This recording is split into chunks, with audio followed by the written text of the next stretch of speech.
বন্দে পুরুষোত্তম। বাবা আমার বিয়ে ঠিক করলেন সুধাংশু শেখর মণ্ডলের সঙ্গে লাউদিঘি গ্রামে, পোস্ট ইটাগড়িয়া, জেলা মেদিনীপুর। সৎ স্বভাবে পরাণ পাগল বরটি আমার। কপটতা, জটিলতা, কুটিলতা, মিথ্যাচারিতা তার জীবনে কোনো দিনই দেখিনি। 6 ভাইয়ের সংসারে মেজ বউ হয়ে ঢুকেছিলাম আমি। উনি সরস্বতী মাকে খুবই ভক্তি করতেন। সকাল সাথে প্রণাম পূজা করতেন। দুরু দুরু বুকে নতুন সংসারে ঢুকে শুধু ভাবছি কেমন করে আমার দীক্ষা নেওয়ার ব্যাপারটাকে দেখবে এরা। সকালে প্রাতঃকৃত্যাদি সেরে এসে ট্রাঙ্ক থেকে ঠাকুরের ফটো বের করে ইষ্টভৃতি শেষ করে আস্তে আস্তে বিনতি করছি। হঠাৎ কি মনে হলো, পিছনের দিকে তাকাতেই দেখি আমার স্বামী হাত জোর করে আমার ঠিক পিছনটাতেই বসে আছেন। আমি তাকাতেই বললেন, একটু জোরে প্রার্থনা করো তো, তাহলে আমিও একসঙ্গে প্রার্থনাটা করতে পারি। আমার মনে যে বিরাট ভয় ছিল, কি জানি কিভাবে নেবে এরা, শ্বশুর বাড়ির লোকেরা আমার দীক্ষা নেওয়ার ব্যাপারটাকে কেমন করেই বা গ্রহণ করবে। এক লহমায় আমার মন প্রাণ আনন্দে মহানন্দে উদ্ভাসিত হয়ে উঠল। আমার ভাবনায় ভরা মাথাটা, আমার সমস্ত নারী হৃদয় শ্রদ্ধাতে ভক্তিতে তার পায়ে প্রণতি জানালো। বারবার উপাসনা বইটা দিলাম। কয়েকদিনের মধ্যেই মুখস্থ করে ফেললেন উনি। এবার উনি আমাকে ডেকে বসাতেন প্রার্থনায়। তিনি দীক্ষা নেবার আগেই শ্রী শ্রী ঠাকুরের দেখা পেয়েছিলেন কেমন করে, তাই বলি। নতুন বউ, প্রথম বাপের বাড়ি যাব, বাবা এসে নিয়ে গেলেন আমাদের 2 বোনকে। প্রসঙ্গত বলি, 2 বোনের একদিনেই বিয়ে হয়েছিল 2 ভাইয়ের সঙ্গে। উনার স্কুল আছে, উনি যেতে পারবেন না। বোনটাও থাকতো 24 পরগনায় বাগবাগানে। উনি প্রতিদিন প্রার্থনা করতেন, বই দেখে দেখে সত্যানুসরণ করতেন। 2-4 দিন পরেই রাতে খাওয়া হয়ে গেলে উনি শুয়ে শুয়ে সত্যানুসরণ করছিলেন। কখন ঘুমিয়ে গেছেন। বইটা বুকের ওপর খোলা অবস্থায় আছে। হঠাৎ দেখলেন শুভ্র বেশধারী এক সৌম্যকান্তি যুবককে। এসেই বললেন, তুই কি রে, ট্রাঙ্কটা খোলা কেন? বউটা বাপের বাড়িতে আছে, তার জিনিসগুলো যদি চোর চুরি করে নিয়ে যায়। ওঠ ওঠ, আগে চাবি লাগা। উনি ঘুমের ঘোরেই উঠে চাবি লাগিয়ে আবার শুয়ে পড়েছেন। সকালে ঘুম ভাঙল বৌদির চিৎকারে। বাড়ির সমস্ত জিনিস চুরি হয়ে গেছে, সেই সঙ্গে আমার বোনের ট্রাঙ্কটাও। ওতে বিয়ের শাড়ি, আংটি, আরও অনেক কিছু ছিল। শুধু রয়ে গেছে আমার ট্রাঙ্কটা। এইবার বলুন তো, কেশরী নতন্দ্র পাহারায় ছিলেন। শ্বশুর বাড়ি আসার সাথে সাথেই তিনিও আমার সাথেই এসেছেন। আমি এখানে নাই, কিন্তু আমার স্বামীর বুকে সত্যানুসরণ খোলা। সত্যানুসরণ মানেই তো আমার দয়াল স্বয়ং সদা জাগ্রত হয়ে তিনি উনাকে রক্ষা করলেন। তাই প্রাণ নিংড়ে একটা কথাই বেরিয়ে আসে, তুমি ছাড়া মোর আর কেহ নাই। তোমার চরণে প্রভু দিও মোরে ঠাঁই, এ মিনতি মোর রেখো হে প্রিয়। থেকো তুমি চিরদিন হৃদয় জুড়ে। 51বর্তী পরিবারে অনেক ঘাত প্রতিঘাত, অনেক জ্বালা যন্ত্রণা শুয়ে এখন বলতে আমার বুকটা গর্বে ফুলে উঠছে।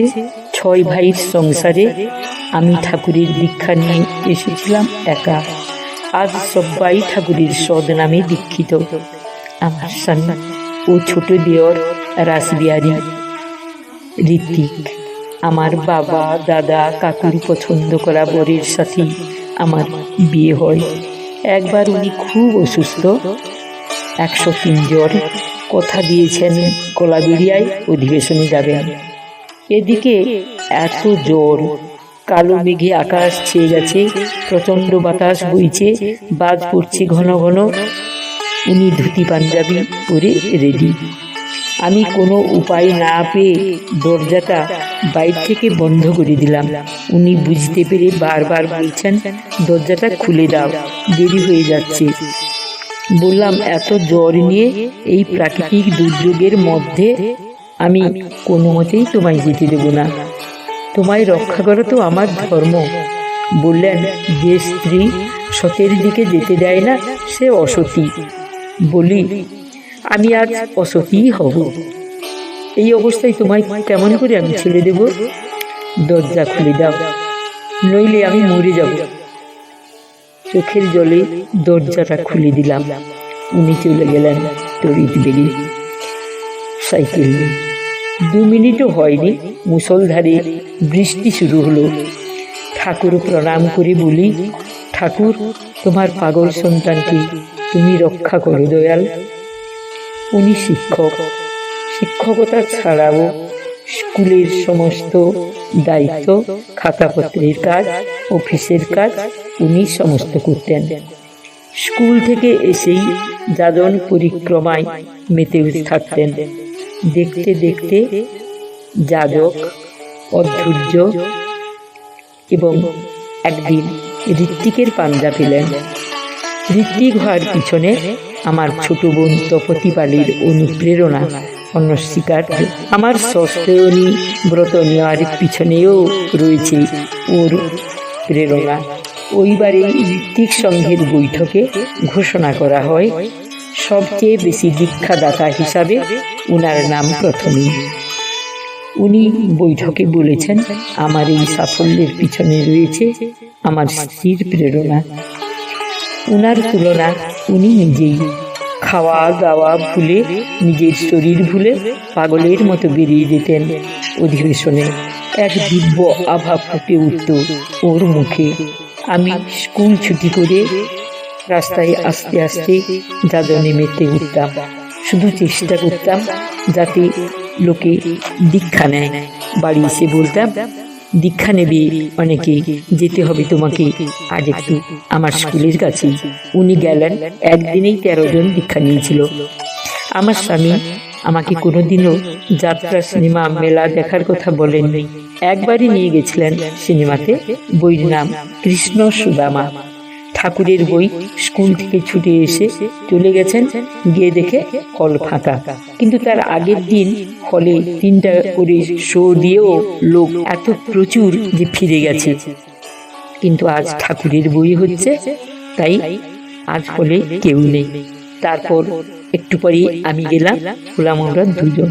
সিনেমা হলের মালিক বলছেন, মাস্টারমশাই, আপনি তো কখনো আসেননি, ভেবেছিলাম আজ করব না, কিন্তু আপনাদের 2 জনের জন্যই আজকে বইটা দেখাবো। কি আনন্দে আমরা মুগ্ধ হয়ে কৃষ্ণ সুদামা বইটা দেখলাম। তো অধিবেশনে নিয়ে যাওয়ার জন্য সর্বদাই রেডি। ওরই অনুপ্রেরণায় স্বরচিত কবিতা, ঠাকুরের উদ্দেশ্যে লেখা আবৃত্তি করেছি, মাতৃ সম্মেলন করেছি এবং করছি। আমার স্বরচিত গান মেয়েরা এবং উনি গেয়েছেন অধিবেশনে। বুক ভরা সেই আনন্দের তুলনা হয় না কোনো কিছুতেই। Plain living and high thinking, এই ছিল তার জীবনের লক্ষ্য। আমার বহু জনমের বহু সাধনায় আমি আমার পিতা, আমার পরম পিতা ও আমার স্বামী দেবতাকে পেয়ে আমার জীবনে একান্তভাবে ধন্য হয়ে গেছি।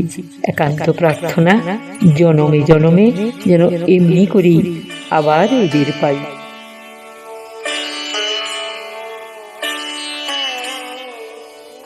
আমি একটি শিশু শিক্ষা কেন্দ্রে দিদিমণি। যথারীতি স্কুলে চলে গেছি। তার আগে উনি মুগবড়িয়া মেন ব্যাংকে চলে গেছেন। স্কুলে গিয়ে দেখি আমাদের স্কুলের সুপারভাইজার শ্রদ্ধেয় সঞ্জীব মাইতিরা এসে গেছেন। প্রসঙ্গত উল্লেখযোগ্য, হেড দিদিমণি বিশেষ অনুরোধে আমার স্বামী আমার স্কুলের খাতাপত্রের কাজ সব করতেন। দিদিমণি বলল, মাস্টারমশাই ছাড়া এই খাতাপত্রের কথা কে বোঝাবে? তখন আমাদের কারুর মোবাইল ছিল না। হঠাৎ 12টার সময় অবাক হয়ে দেখলাম উনি আসছেন। সবাই মহা খুশি। বললাম, কি ব্যাপার, তুমি ব্যাংকে যাওনি? বললেন, হ্যাঁ, কাজ হয়ে গেছে। ফেরার পথে ইটাবড়িয়া ব্রাঞ্চে যাব। মনটা যেন কেমন হয়ে গেল। তোমার শরীরটা ভালো ছিল না, তাই ভাবলাম যাই একবার দেখে আসি কেমন আছে। চলে এলাম। বললাম ভালো হয়েছে, তোমাকে এই মুহূর্তে খুব দরকার ছিল। ভগবান যা করেন তা মঙ্গলের জন্যই করেন। উনি খাতাপত্রের কথা সঞ্জীব বাবুকে সব বুঝিয়ে বললেন। অতঃপর টিফিনের পালা। সঞ্জীব বাবুকে উপলক্ষ করে আনা রাজভোগ নিমকি আমরা সবাই খেলাম। উনিও বাদ গেলেন না। কাজের ফাঁকে ফাঁকেই আমি অবাক হয়ে ভাবছি ব্যাপারটা কি। যিনি ব্যস্ত হয়ে ব্যাংকে বেরিয়ে গেলেন টাকা তুলে ইটাবড়িয়া ব্রাঞ্চ মুগবড়িয়া ব্যাংকে টাকা জমা দিবেন, তা না করে টাকা পকেটে নিয়ে উনি আমাকে দেখতে আসবেন অসুস্থ আছি বলে? কখনো হতে পারে না। তবে বললাম কখন যাবে তুমি ব্যাংকে? দেরি হয়ে যাবে না? বললেন আজ আর যেতে ইচ্ছে করছে না। অবাক হয়ে ওর দিকে তাকিয়ে রইলাম। ওর চরিত্রে এমনটা কখনো দেখিনি তো। বাড়ি ফিরে শুনলাম অবাক কাণ্ড ঘটে গেছে মুগবড়িয়া ব্যাংকে। উনি টাকা তুলে ব্যাংকে জমা দিতে যাবেন তা তো হলোই না, ওকে সযতনে আমার স্কুলে পাঠিয়ে দিলেন, রাজভোগ খাওয়ালেন। উনি যখন আমার স্কুলে রাজভোগ খাচ্ছেন তখন মুগবড়িয়া ব্যাংকে চলছে দারুণ দুর্ভোগ। বন্দুক বুকে ধরে মারপিট করে ব্যাংক ডাকাতি চলছে।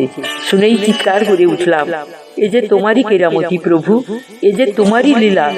ভিতরে ভিতরে হাত তেড়ে মরছিলাম, উত্তর খুঁজছিলাম। এমনিটা যে এটা ঘটেনি সেটা প্রথমেই আমি বুঝেছিলাম। টাকা তুলে সোজা যদি উনি ব্যাংকে যেতেন, টাকা তো যেতই, প্রাণটাও হয়তো শেষ হয়ে যেত। ওগো অতন্দ্র প্রহরী, ওগো আমার দয়াল ঠাকুর, যুগে যুগে জনমে জনমে তুমি আমাদের সাথে থাকো ঠাকুর, তুমি আমাদের একমাত্র রক্ষা কবচ।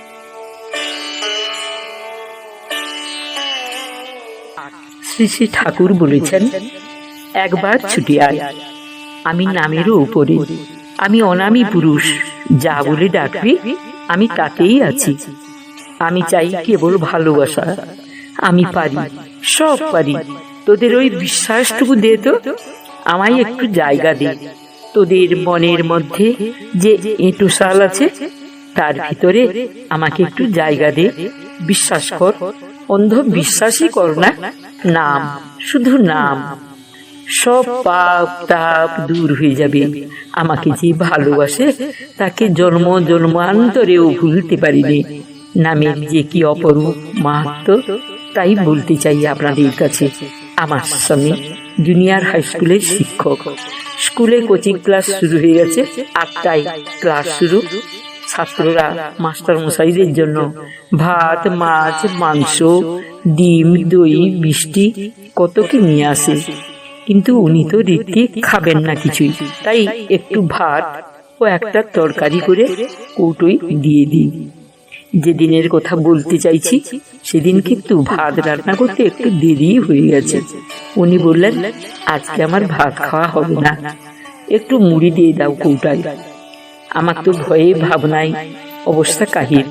হায়রে, উনি সারাদিন খেতে পাবেন না। উনি যত তাড়াতাড়ি করেন দুরন্ত গতিতে আমি সেটা করে দেওয়ার চেষ্টা করি। কথা শেষ না হতেই যেন হয়ে যায়, কিংবা তার আগেই হয়ে গেলেই ভালো হয়।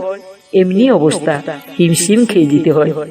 আমিও মনে মনে বলতাম তুমি ঝড় হয়ে এসো, আমি সাইক্লোন হয়ে সব তোমাকে সামলাবো। সেদিনও যথারীতি ছুটতে গিয়ে প্রেসার কুকারে চাল আলু ধুয়ে বসিয়ে দিয়েছি। প্রাণপণে ঠাকুরের নাম করছি। বুঝতে পারছি ভাত টকবক করে ফুটছে। হঠাৎ শোনা গেল আসছি, জয়গুরু। বললাম 1 মিনিট হয়ে গেছে। বললেন সময় নেই। সুইচ অফ না করেই আমি হিতাহিত জ্ঞান শূন্য হয়ে কুকারের ঢাকনাটা খুলে ফেললাম। সঙ্গে সঙ্গেই ঘটে গেল ঘটনাটা। জানি ভালোভাবেই ফুটন্ত অবস্থায় সুইচ অফ না করে ঢাকনা খোলা কত না বিপজ্জনক, কিন্তু সমস্ত বিপদের কথা ভুলে ঢাকনা দিয়েছি খুলে। কারণ ভাত যে ওকে দিতে হবে পূজার সময়।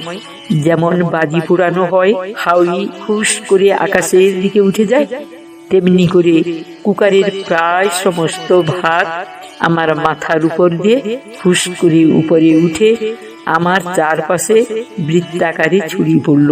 উপরের দিকে তাকিয়ে দেখলাম টালির গায়ে ভাত সব লেপ্টে আছে। অবাক চোখে তাকিয়ে দেখলাম সীতাকে যেমন লক্ষণ গণ্ডি টেনে দিয়ে গিয়েছিলেন, আমার চারপাশে তেমনি ভাতের গণ্ডি টানা হয়ে গেছে। গোটা শরীর থরথর করে কাঁপছে, কিন্তু সময় নাই।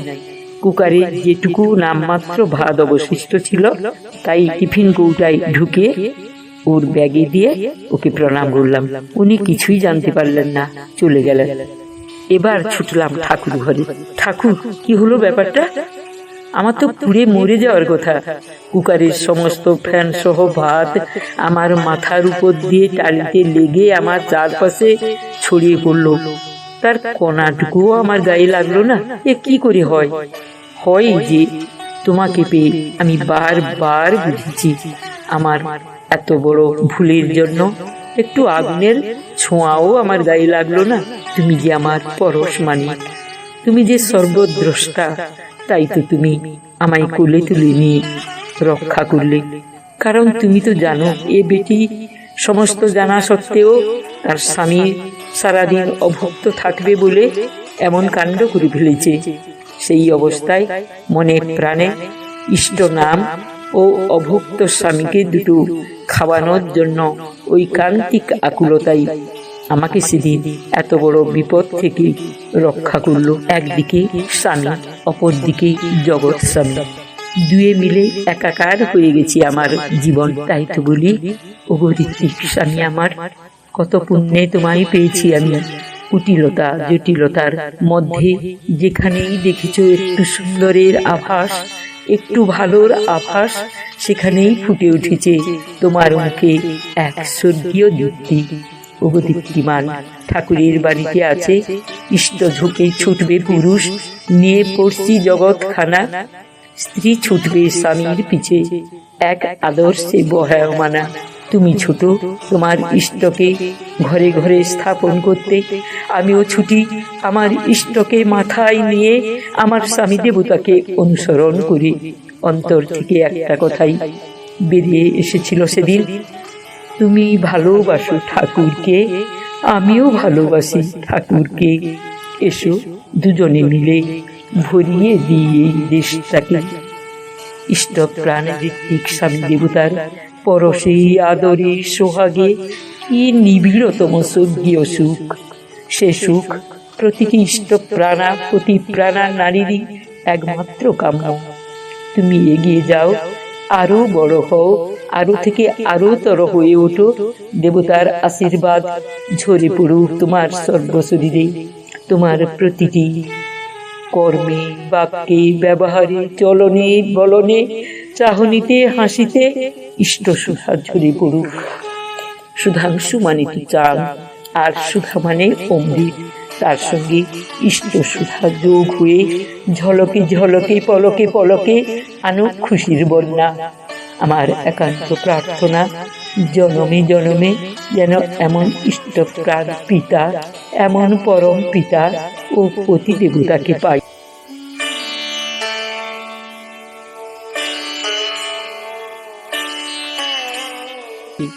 যখন উনি খুব অসুস্থ হয়ে পড়লেন, তখন স্কুল সামলানো, সংসার সামলানো, হাট বাজার করা, অসুস্থ স্বামীর সেবা সব সামলেছি। শুধু মনে চলতো অবিরাম নাম ও অসুস্থ মানুষটাকে সুস্থ করতেই হবে। এই মানসিকতাই আমাকে শক্তি জুগিয়েছে। আমার তখন একটাই চাওয়া, আমার স্বামীকে সুস্থ করে দাও প্রভু, আমার স্বামীকে সুস্থ করে দাও দয়াল। সুগার, প্রেসার ছিল, হঠাৎই স্ট্রোক। 4 ভাদ্র 21 আগস্ট 2016 সালে উনি পরম পিতার কাছে পরম ধামে চলে গেলেন। হঠাৎ পৃথিবীটা অন্ধকার হয়ে গেল। মনে হলো 1 মিনিটও বাঁচা সম্ভব নয়। যার হাত ধরে এসেছিলাম তিনি যখন চলে গেলেন, তখন আর বাঁচার কোনো মানেই হয় না। কিন্তু পরম পিতাজি আমার হাত ধরেই রেখেছেন, বলছেন তোর স্বামী আমার কোলেই রয়েছেন, ভয় কি? মনে পড়ল সেই গান, আর কেহ নাই, কিছু নাই, তুমি আর আমি, তুমি প্রভু, আমি দাস। হে রাধা স্বামী, যেভাবে সেভাবে রাখো, তোমাতেই রহি, তোমা লাগি তোমারই। এ জীবন বহি পরম পিতার পূজার্চনা, নাম ধ্যান যতটুকু পারি করি। আনন্দ হলেও ঠাকুরকে বলি, দুঃখ হলেও তার কাছে কাঁদি। বিপদে পড়লে তার দিকেই তাকিয়ে নাম করতে থাকি। তিনি আমার নিত্যকালের নিত্য সঙ্গী। স্বামীর মঙ্গল কামনায় আমি আজও তাঁর ইষ্টভৃতি করি, অশান্তিক অর্ঘ পাঠাই। পরম পিতাও আমার স্বামীকে নিবেদন না করি খাই না। তাই তো বলি, ইষ্ট আছেন মাথায় আমার, স্বামী আছেন বুকে। বাবার দেওয়া নাম তরিটি, বাইছি আমি সুখে। জয় গুরু।